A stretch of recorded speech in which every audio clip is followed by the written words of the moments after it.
கர்த்தருடைய பசும நாமத்திற்கு துதிக மகிமை உண்டாவதாக. கர்த்தருக்குள் அன்பு சகோதர சகோதரிகள் உங்கள் யாவருக்கும் அந்த காலை வேளையில் கூட கர்த்தராகிய இயேசு கிறிஸ்துவின் இனிதான நல்ல நாமத்தினாலே ஒரு விஷயம் அன்பின் வாழ்த்துக்களை இந்த நாளில் தெரிவித்துக் கொள்கின்றேன்.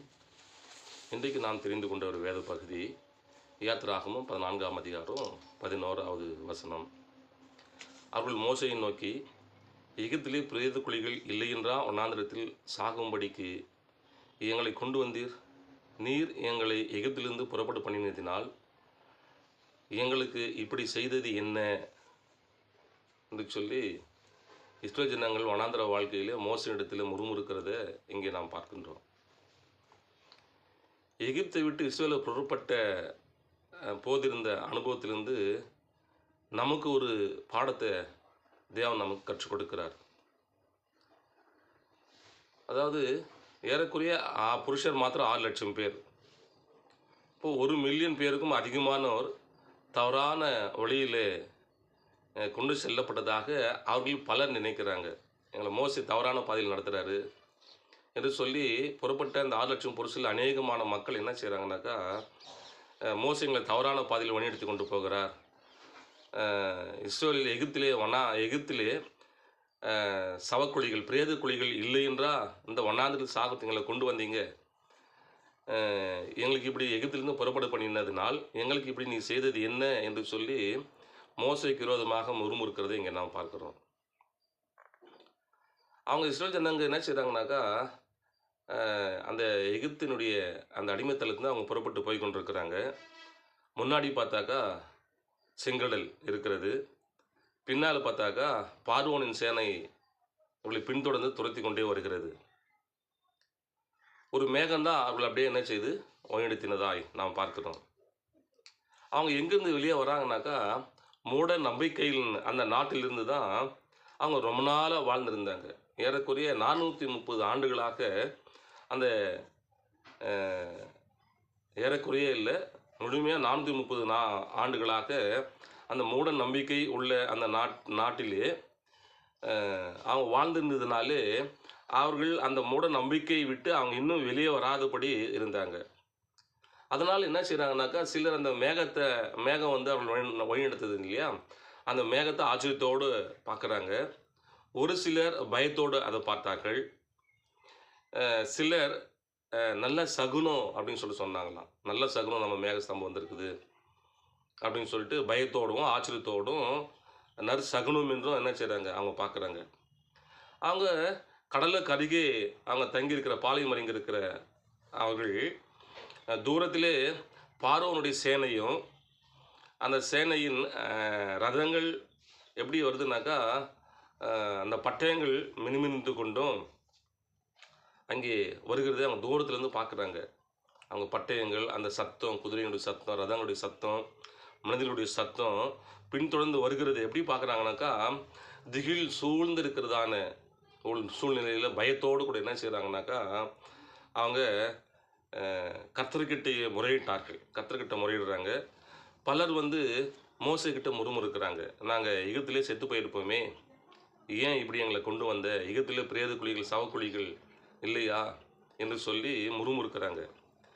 தேவ வல்லமையை பலமுறை ருசித்த பிறகு தேவனுடைய வல்லமையை அதிகமான முறையில் அவங்க என்ன செய்தாங்க, ஏற்குறைய 10 வாதைகளை அந்த ஜனங்கள் கண்டார்கள். எகிப்தின் மக்களுக்கு அந்த வாதை வந்தது, இஸ்ரேல் மக்களுக்கு அந்த வாதை எதுவுமே வரவில்லை. எனவே இந்த தேவனுடைய தேவ வல்லமை பலமுறை அவங்க ருசி பார்த்த பிறகும் அவர்களுக்கு இருந்த அந்த விசுவாச குறைச்சில தான் மோசே கண்டு என்ன செய்கிற வேதனையோடு கூட அங்கே சொல்லுகிறார். தேவன் விடுவிக்காவிட்டால் விடுதலை என்பது ஒன்று தான். கடத்த தான் நம்ம விடுதலை கொடுக்கணும். கர்த்தர் விடுதலை கொடுக்கலன்னாக்கா நமக்கு விடுதலை இல்லை என்பது உண்மையாக தான் இருக்கிறதானால், இந்த எது வரைக்கும் எகிப்து தேசத்திலிருந்து செங்கடல் வரைக்கும் அழைத்து கொண்டு வந்த தேவன் அந்த ஜனங்கள் விடுவிக்காமல் இருப்பாரா? அப்போது எகிப்திலிருந்து வெளியே கொண்டு வந்த தேவன் வனாந்தரத்திலே செங்கடலுக்கு முன்பாக அவர்களை மறிப்பதற்கு ஒப்பு கொடுத்துருவாரா? அந்த நம்பிக்கை அந்த ஜனங்களுக்கு இல்லாமல் போனது. அங்கே மோசே வந்து அமைதியாக சொல்கிறாரு, பயப்படாதீங்கள், நீங்கள் நின்று கொண்டு கர்த்தரின் ரட்சிப்பை பாருங்கள் என்று சொல்லுகிறார். நீங்க பயப்படாதீங்க. நீங்க சும்மா நில்லுங்க. நின்னுன்னு கர்த்தர் நமக்கு செய்கிற அந்த ரட்சிப்பை, விடுதலையை நீங்கள் பாருங்கள் என்று சொல்கிறார். கர்த்தருக்கு முன்பாக அந்த கூட்டத்தை வைத்திருப்பது எளிதாக இல்லை. ஏறக்குறைய 6,00,000 புருஷர் புறப்பட்டு வந்தாங்க இல்லையா? புருஷர் மாத்திரம். அப்ப ஏறக்குறைய மில்லியன் கணக்கான மக்கள். அவங்க மனைவிங்க, பிள்ளைங்க, மிருக ஜீவன் எல்லாமே மிகப்பெரிய கட்டுக்கடங்காத ஒரு கூட்டத்த தான் அ மோசே வழிநடத்திக் கொண்டு வருகிறார். கட்டுப்பாடு இல்லாததால யோசனையின்றி வன்முறையில் இறங்கினார்களாம். யோசனையே இல்லாம கலகம் பண்ணுவதற்கும், வன்முறைக்கும் அவங்க என்ன செய்றாங்க? இடம் கொடுத்துட்டு அங்க இறங்குறாங்க. மேக ஸ்தம்பத்தை பின்பற்றும்படி தேவன் கூறியிருந்தார். மேகம் எப்படி போதோ, அந்த மேக ஸ்தம்பத்தை நீங்க பின்பற்றி போங்க என்று சொல்லி கர்த்தர் சொல்லுகிறார். ஆனால் மலையின் தவறான பாதைக்கு அவர்களை அழைத்து வந்தது விட்டது என்று சொல்லி அவங்க முறுமுறுக்கிறாங்க. இப்போ நாம் முன்னேறி செல்வதற்கு வழி இல்ல. இனியும் அதை நம்பலாமா? என்ற கேள்வி எழுப்பினார்கள். இனியும் நாம் நம்பணுமா? என்று சொல்லி அவங்க என்ன செய்றாங்கன்னா, மோசேக்கு விரோதமாக, தேவனுக்கு விரோதமாக அங்க கேள்வி கேட்குறாங்க. அப்போது தான் அது நடந்தது. எது நடந்துக்குதுன்னாக்கா, இஸ்ரவேலின் முன்னணியத்தில் இருந்த மேகஸ்தம்பம் கம்பீரமாய் எழுந்தது. பின்னணியத்திற்கு வந்தது. இஸ்ரவேலருக்கும் எகிப்தியருக்கும் இடையில் இறங்கினது. அதாவது அந்த மேகஸ்தம்பம் வழித்து கொண்டு வந்த மேகஸ்தம்பம் இஸ்ரவேல் ஜனங்களுக்கும் எகிப்தினுடைய சேனைக்கும் நடுவாக அங்கே இறங்கினதாம்.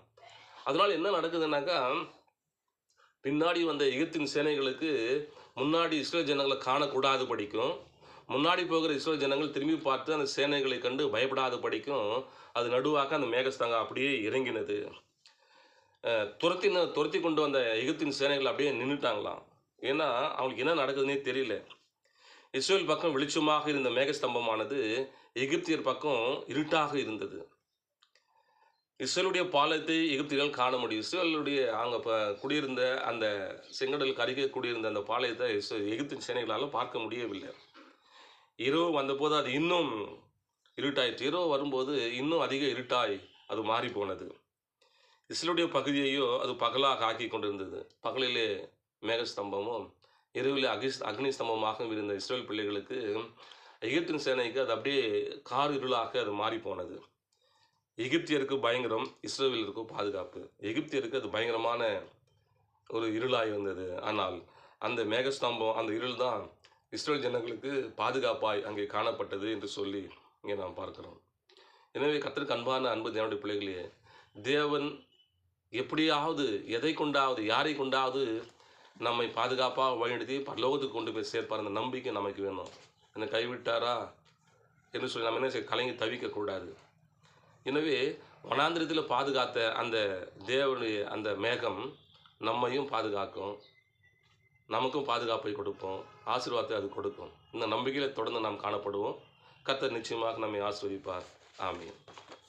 நாம் ஜெபிக்கலாம். எங்கள் அன்பின் பரலோக பிதாவே, வானத்துக்கு பூமிக்கும் ஆண்டவரே, இந்த புதிய காலைக்காக நன்றியோடு துதிக்கிறோம். இந்த காலை நேரத்திலே உங்களுடைய சமத்தில் எங்களை தாழ்த்துகிறோம். இரவு முழுவதும் எங்களை பாதுகாத்தீர். இந்த பகல் முழுவதும் உம்முடைய வேலையை நாங்கள் தொடர்ந்து செய்யக்கூடிய வகையில் எங்களை வளமெடுத்து பயன்படுத்துங்க. ஒவ்வொருவருக்கும் நிறைவான ஆசீர்வாதத்தையும் பாதுகாப்பையும் தாருங்க. தெய்வீக கிருபையினாலே ஒவ்வொருவரும் தாங்கி வழிநடத்தும்.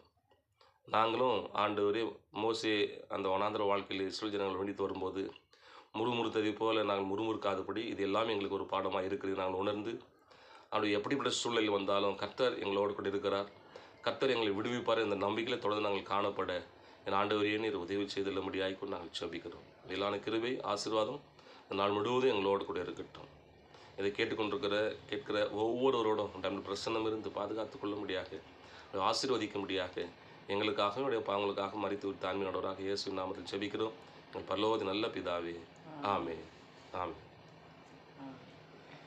God bless you.